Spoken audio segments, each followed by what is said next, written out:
नमस्कार लाडक्या बहिणींनो, तुमच्यासाठी एक महत्त्वाचं अपडेट आहे।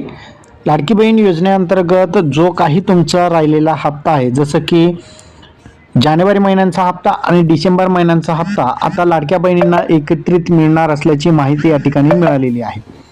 आता महत्त्वाचं म्हणजे आपण जर बघितलं तर लाडकी बहीण योजनेअंतर्गत जे काही महिला पात्र आहेत त्यांना नोव्हेंबर महिन्याचा तर हप्ता मिळालाच, पण त्याचबरोबर डिसेंबर आणि जानेवारी महिन्यांचा हप्ता अद्यापपर्यंत मिळालेला नव्हता।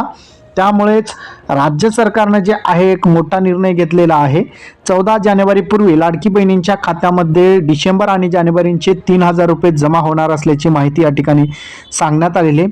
आता ही जी माहिती सांगितलेली आहे, चंद्रकांत उर्फ राजू नवघरे आमदार आहेत वसमत विधानसभेचे आणि यांनी ही महत्त्वपूर्ण माहिती दिलेली आहे। असे अनेक आमदारांनी या ठिकाणी जे आहे लाडक्या बहिणींना मकर संक्रांतीची मोठी भेट असं या ठिकाणी बॅनर काढून आणि 14 जानेवारीपूर्वी लाडक्या बहिणींच्या खात्यामध्ये डिसेंबर आणि जानेवारीचे जे पैसे आहेत 3000 रुपये जमा होणार असे मोठ्या प्रमाणात या ठिकाणी प्रचार केलेला आहे। पण अद्यापपर्यंत याबाबत GR जोपर्यंत निघत नाही तोपर्यंत आपल्याला सांगता येणार नाही लाडकी बहिणीच्या खात्यामध्ये पैसे जमा होणार।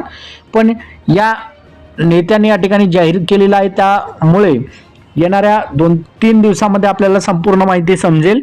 राज्य सरकारमार्फत GR सुद्धा काढला जाईल आणि 3000 रुपये एका वेळेस या ठिकाणी लाडकी बहिणींच्या खात्यामध्ये मकर संक्रांती निमित्त या ठिकाणी जमा केला जाईल आणि सर्व लाडक्या बहिणींची या ठिकाणी मकर संक्रांत गोड होणार आहे। आता ही एक मोठी अपडेट आहे। 3000 रुपये एकदाच या ठिकाणी लाडक्या बहिणींना मिळणार आहे, ज्यामध्ये लाडकी बहिणींना डिसेंबर आणि जानेवारी महिन्यांचे 1500 असे 3000 रुपये या ठिकाणी रोख रक्कम जमा होणार आहे। हा व्हिडिओ तुम्हाला कसा वाटला कमेंटमध्ये नक्की सांगा। चॅनलवर नवीन असाल चॅनलला सबस्क्राईब करा। धन्यवाद।